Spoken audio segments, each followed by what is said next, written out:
Why are we so afraid of death? The reason we are afraid of death really is that we are afraid of losing the past. It's a strange thing. It's an ego-based need. If you could destroy your ego right now, then you would have experienced death right now. Then you wouldn't be afraid of death anymore. Because death is what? Death is the loss of personality. And we are losing our personality in many ways all the time. And you don't have the same personality today that you had 20 years ago. I hope. We're all growing. It's part of the evolutionary process. But it happens so slowly that we don't recognize that you're not the same person today as you were yesterday, as you were the day before. If you could die to every moment in the past, you would never fear death. Because then you're already dying to the past. And how do we learn to do that, do you think? You do that by going beyond the ego and experiencing the spirit as your internal reference point. The ego is the social mask. It's the protective veneer behind which we hide. It's the role we are playing. I'm playing the role of this doctor who wrote this book, who's being interviewed by this person, who's playing the role of this television production team. Is that who you are? Or is this who I am? The role becomes our internal reference point. And of course, when death occurs, then the role is finished. Act 5, curtain 5, scene 5, and Hamlet is no longer there. It's also an evolutionary process as part of our spiritual growth, to have an alert witnessing of the roles you're playing. So if you have an alert witnessing, see, after I finish this role, this few minutes, I'm going to then call my son in New York City, and I'll suddenly switch to the role of father. Then I'll call my father in New Delhi, and I'll suddenly switch to the role of son. I might, call my patients in California, I'll switch to the role of a doctor. And as long as I have an alert witnessing of these roles I'm playing, and I have that simultaneity of the role and the real me, then you can't fear death, because then you are not going to suffer the loss of another role. That's all it is. It's the experiential internal reference point of the spirit. What's the ego? The ego being a social mask, the protective veneer behind which you hide. And what is time? Time is the continuity of memory which uses the ego as an internal reference point. If you break the barrier of the ego and make your internal reference point your spirit, the spirit being eternal, it is eternal, you automatically break the barrier of time. And then you experience mortality as quantified immortality.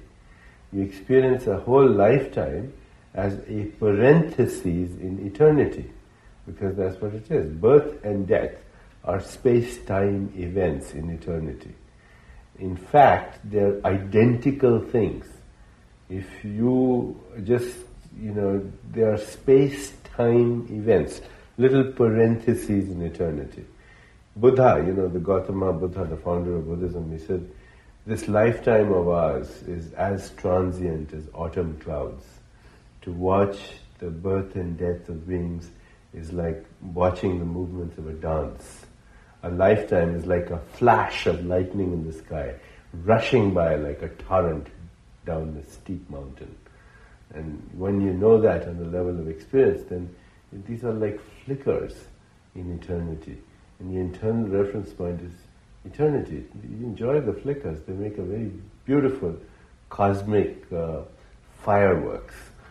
But you don't get caught up. Still, most of us are born with a fear of death and an urge to live, to survive. Isn't it very useful to have those drives? It's useful for survival value, but it's also a very fear-based experience, and it's not necessary. The ego, again, is what is fearful. The spirit is not fearful. What is the ego? We talked about that earlier, your social mask. But what are the needs of the ego? The ego's needs are approval, control, and power. I'm not talking about the power of love, which is real power. I'm talking about this false power of the ego, which needs to control and approve. You consciously make the choice to relinquish your need for approval. You consciously make a choice to relinquish your need for power and control, the control dramas that we're playing all our lives. When you consciously do that and you take it out of the way, you're already entering the realm of timelessness. You're already entering the realm of the spirit. Now the spirit, being eternal, and it's not an abstract force. People think of the spirit as this mysterious, abstract, incomprehensible thing. The reason is they've never encountered it directly or never confronted it directly. And even if it's abstract, it still could be real. I mean, gravity is abstract, isn't it? Who really understands what it is? Time is abstract, but they're real forces. The real spirit is real. And there are technologies, methodologies for encountering it. So, for example? What I'm telling you, get the ego out of the way. It's masking the spirit. Relinquish consciously your need to control, the need for power, and the need for approval. These are fear-based needs. They are fear. The ego being what it is, a mask, and it constantly needs reinforcement. And how does it get reinforcement? By seeking approval, by controlling, by power. Get it out of the way and you encounter the spirit. You begin to see that here is a timeless reality. Now, one of the most ecstatic experiences in life is what? Tell me, you tell me. The birth of a child? Ask a 14-year-old or a 15-year-old. To be in love. More than that. Love is a wonderful state, but, a momentary ecstatic experience that lasts a few seconds. Orgasm. Right. Now, what if you look at the physiology of that, what happens? A, you lose the ego. Okay? B, you enter a timeless realm, even though it's a few seconds. And C, you're absolutely natural. Okay? Unless you're faking it. So, let's look at these three things. Timelessness, loss of ego, and naturalness. Why not be there all the time? The French call orgasm the little death, le petit mort. Yes. The orgasm. Right. So now here you are. You've got the secret for loss of the fear of death. Put your attention on the timeless. Get your ego out of the way and be natural. And you will already be having not the small death, you will be dying to every moment that passes. And if you die to every moment that passes, there is the fear is the fear of the unknown. It's the wisdom of uncertainty, the wisdom of the unknown that can get you rid of the fear of death. And for that you have to let the known go. And the known is the prison of past conditioning. It's your ego. It's the whole realm of time. Time, as I said to you earlier, is the continuity of memory, which uses the ego as an internal reference point. But why aren't we taught this from the beginning to open Because up for our the spirit? culture is a male, macho-based culture that was very useful when we were living in a forest, we were hunter-gatherers, and we confront the predators that existed over there. So we needed this male type of thinking, where we needed to get rid of the predator, either fight, or fly, or whatever. And now, of course, we've reached the stage where we have become the predators. We are the predator on this planet. And look at all the predators in the past. You look at the dinosaur and all the other predators that existed. They have gone the route of extinction.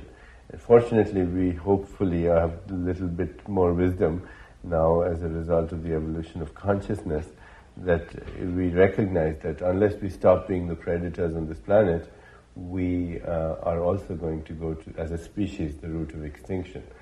So Jonas Salk uses the term survival of the wisest instead of survival of the fittest. And now we need a new kind of intelligence. And in some ancient traditions, that intelligence is known as the feminine energy of the earth, the creative process. The feminine intelligence is the womb of creation. And this intelligence is not linear, it's more holistic, it's more contextual, it's more relational, it is more intuitive, it doesn't believe in win-lose orientation, it doesn't think in linear terms of cause-effect because it takes the totality. So hopefully we are, as a species, evolving to this new intelligence. Women have had it actually more than men. They're more sensitive in terms of the finest level of feeling. Men calculate, but who's calculating? The ego calculates. The heart or the spirit, it just feels. What are the needs of the spirit?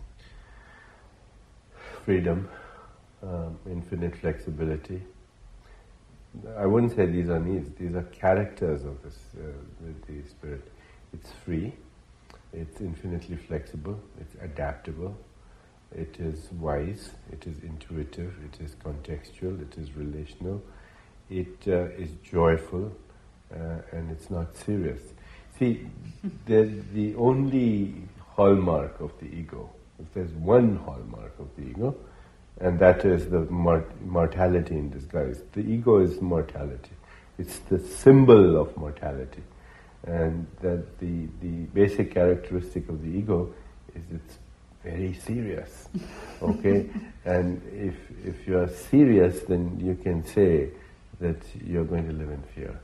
The ego that lives in fear and takes itself seriously, because it's a mask, it has to reinforce itself. It has the need for power, as I said. And therefore it has to be serious. There's an old saying, it says if your ego is your internal reference point, that will make it necessary for you to remain offended for the rest of your life. So the only sign of a person who has broken the barrier of mortality is that they have laughter inside them. They have joy inside them.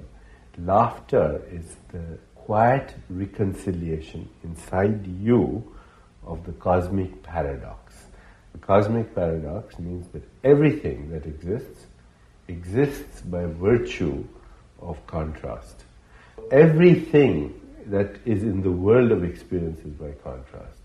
Color is by contrast, temperature is by contrast, birth and death are by contrast. Birth and death are meaningful opposites in the continuum of existence. And birth and death, therefore, are in fact what make life a meaningful event. If to be born means to die means to be born. Okay? Now when you understand that, deep inside, you find out that there is another realm of reality, which is not the experience, it's the experiencer. So there is a non-changing factor here.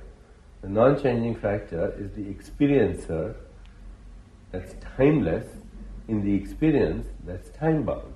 And do you manage to focus on the experiencer all the time? I'm slowly moving in that direction. Is meditation an important way of getting there? Yes, meditation is a very important way of getting there. It's probably the most important way of getting there. But, you ask a person in any experience of unity or experience of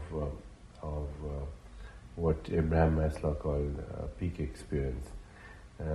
The characteristic of a peak experience or the unity experience, which meditation also seeks and more reliably than anything else offers, is that the observer and the observed become one.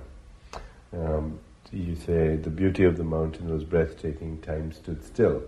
Okay, now you're in timelessness, because time is the movement of consciousness that separates the observer from the observed.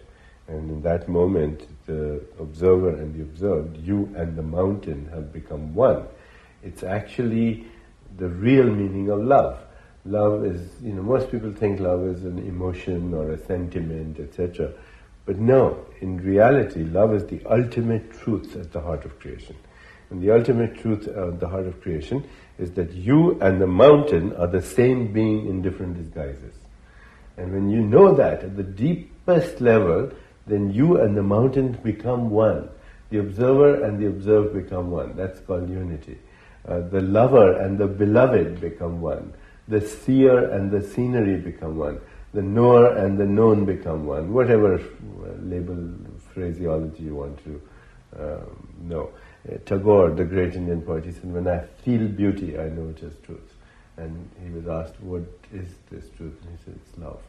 So I would say meditation is one way to get there. But if you seek yourself wherever you go, and you recognize that it's the same spirit that animates this and this and this. And if you can't see God in this, and if you can't see God in this, and you can't see God in this, you can't see God in a rainbow, and you can't see God in another human being, you're not going to find God anywhere else, because God is everywhere. And when you do that, and you put your attention on that, then you automatically get rid of the fear of death. And people have said, go to God and you'll feel safe. But they confuse God with an old man with a white beard. This white male who's dead from a long time ago. You don't picture God at all in a human shape? No, I don't. I mean, sometimes I do, and it's a woman. Creativity is more feminine quality. I believe more in goddess energy than God energy, and if one has to seek a symbol, then for me it would be in the expression of a woman. If you're going to seek a symbol, the womb of creation is feminine. We say womb, mother, matrix, mater, mata, time, music, meter, measurement. These are quantifying God. These are the way we quantify the experience of God. What is the purpose then with all these egos running around looking for a spirit and something eternal? It makes eternal? for a very interesting play. Have you ever been to a movie where everybody was playing the good part? You'd walk out in 2 seconds. So in order to make the experience experienceable, it has to have contrast.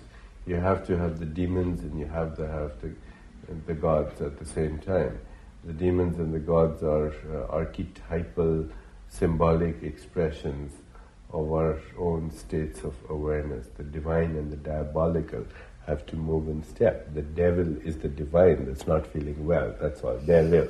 So when we reconcile to that experience, then you don't take it seriously. How should we open up then for the demonic side?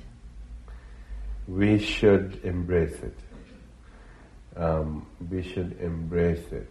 And we should, I was having lunch with my friend Sven this afternoon, and I said, what's your definition of purity? He said, when the inner and the outer match, that there's no need for pretense. When you're completely natural, then you're already pure. You embrace both sides. It's when you don't embrace both sides you get trouble. Dionysus, the Greek god, is the god of sensuality, but he is also the complete exaltation of the spirit at the same time. And because we have suppressed Dionysus, what do? We've lost the exaltation of the spirit, and we seek second-class substitutes, and we become an addictive society. Today, this society that we live in is the most addicted society ever. Everyone is. In my lecture, sometimes I ask people, "Does anyone here have some problem with addiction?" And it's not just alcohol or drugs or food, but relationship or sex or whatever. And everybody is addicted. This is a second-class substitute for the loss of Dionysus. Now, if we in our culture try to separate ourselves from death and shadows and Dionysus, is that same culture then the product of a fear that yearns to avoid these subjects? It's the culture that has been the macho, male, egocentric predator of the last several centuries. Yes, it is. Death is something that now happens in a hospital, in sterile environments, and I have met people who've actually never seen a dead body, it's also clinical. So is birth. It's in a hospital, in a sterile setting. These are moments of celebration. Both of them are moments of celebration. They're periods of transition. Birth is a period of transition from a lower evolutionary expression to a higher evolutionary expression. And death is, again, the same moment of transition.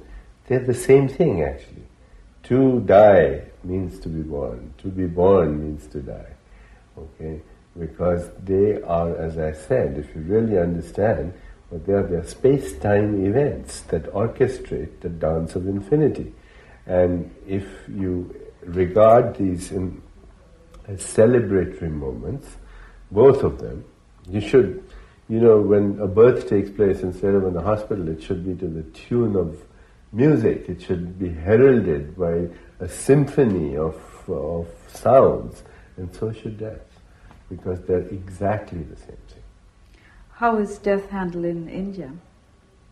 It used to be handled the way I'm telling you, with celebration, because the Indian idea of time was not a linear time, but a cyclical time.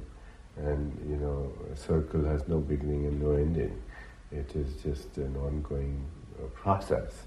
And the universe also has no beginning and no ending. It's an ongoing process. If you say there was a beginning, then your dilemma is what's there before the beginning. If you say there's an ending, what's there after the ending? You can't rationalize that. So time had a cyclical nature, and the moment of birth was a new incarnation, and the moment was death was also a new incarnation. By incarnation we mean that intelligence or information and energy. The universe is made up of information and energy. And information and energy is, when it's alive, it's called intelligence. And that intelligence is constantly seeking new expression. Like you are constantly seeking new expression in every moment. That's the nature of intelligence. Not only to seek new expression, but to seek a higher level of expression. So birth and death are regarded in that cyclical nature of time as ongoing evolutionary processes. Therefore, the moments to be heralded with joy and celebration. And the child and everybody, they participate in the whole drama of existence by not only watching the birth and death of beings, humans, but all in nature. In every seed is the promise of thousands of forests. And that's what birth is. It is the pure potentiality, seeking manifestation into thousands of expressions, and then on and on and on. And when you see the whole of nature participating in that moment, and you see that birth and death are cycles in nature that are constantly expressing themselves in every form of existence, then you become so inextricably bound to that whole process that it's natural. It's nothing to be feared. Anything that's natural cannot be feared. When you make it clinical, then you introduce the whole concept of fear. But we have probably all experienced pain and loss when a beloved person dies. Yes, but that's not the same as suffering. Suffering is when you become attached to your pain, and then you're not feeling the loss of the other person. You're feeling sorry for yourself. It's self-importance. It's self-pity. It's ego. Okay, when you suffer the loss of someone else, you feel the pain. That's different. See, pain is again. If you didn't have pain, you'd never know the meaning of pleasure. It's like if you didn't have birth, you'd never know the meaning of death. If you didn't have light, you'd never know the meaning of darkness. So pain and pleasure go hand in hand. There's poles of opposite that make life a meaningful experience. Okay, so you need pain and you need to embrace it. If when you don't embrace your pain, you lock it up inside you, then it becomes anger. Anger is nothing but remembered pain. What is anxiety and fear? It's anticipated pain. What is guilt? It's redirected pain. What's depression? It's the depletion of energy when you don't recognize all these things and you lock up the pain inside you and live in anger and fear and guilt. That depletion of energy that happens is depression. These are the sorrows of our society when you do not embrace your pain. You must embrace your pain. You must become intimate with it. You must release it, and then you must move on. If you don't, then you are inflicting suffering on yourself, which is nothing other than self-importance, self-pity. It's the ego playing its control drama, nothing else. There's an ancient saying, beware of those who weep with realization. Beware of those who weep with emotionality. They have realized nothing. For realization, you don't need emotionality, you need sobriety. Sobriety means the alert witnessing of what's happening, embracing it, both the pleasure and the pain, and moving on. Because the nature of life is to move on. As a doctor then, when you encounter a mourning widow, how do you concretely recommend that she handles her sorrow so as to not become attached to it? By actually nourishing the remembrance of the good times. With every person that you have lost, moments, that were ecstatic with them, moments of love and moments of unity and moments of togetherness. You nurture them and you harbor them in your memory and you relish at the joy and are grateful for that, for having shared that. It is the remembrance of having a shared reality that gets you over the sorrow of death. It's not trying to forget. It's focusing on the richness. Those moments of shared reality. The richness, but also the shared. If you're married for a long time, there are so many things you have done together that bond you. That the moments that you shared, the trials and the tribulations and the joys. When you remember them, then you have given up your little ego in a shared reality which is larger than both of you. And that is the only way to ultimately get over the pain. You embrace it and you will move on. If you're moving in an evolutionary direction, you will by doing that. You can avoid getting stuck in the memories and just witnessing them. Witnessing them, embracing them. You see, once you embrace it totally and completely, then you will release it also. It is when you don't confront it, you don't become intimate with it, you don't witness it, and you don't embrace it, and you don't express it, and you don't share it, it's then that you get stuck. There are steps to this whole process. One, first you witness. Second is you express it to yourself. Third is that you go through a ritual. Ritual is so important. We've lost rituals in our society. It's a ritual-less society now, other than gang rituals and in inner cities. And my feeling is that that's such an essential need of humanity. Ritual, it traps attention. That's what ritual is for. And it's the way knowledge and wisdom is passed on symbolically from one generation to another. That the continuity of civilization is the continuity of ritual. It has a very essential role. Ritual traps attention, it sanctifies, it has the value of the covenant, of the sacrament, and it is an essential human need. What have we done? We have taken our society and made it so clinical. There are no rituals anymore.